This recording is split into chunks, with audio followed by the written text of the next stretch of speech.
sinasamba si Mama Mary. Sinasamba? Yes. Kasi lalabas kasing kasinungalingan pag sinamba mo si Maria.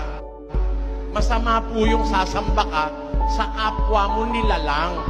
Ang dapat sambahin yung lumalang. Pakinggan nyo, 1.25 ng Roma.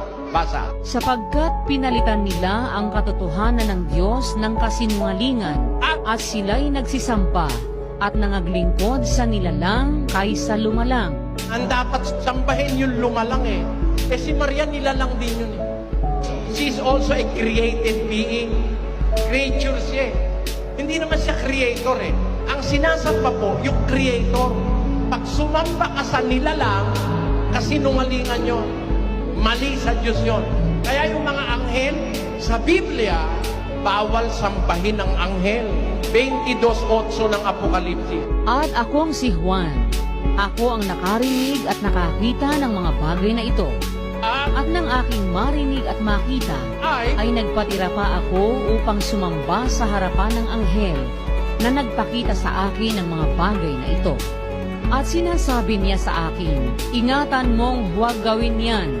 Ako'y kapwa mo alipin at ng iyong mga kapatid na mga propeta at ng mga tumutupad ng mga salita ng aklat na ito. Sumamba ka sa Diyos.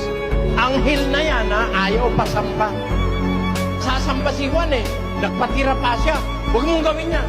Ako rin ay alipin kagaya mo. Sa Diyos ka sumamba. Sabi nung anghel, masama po yan.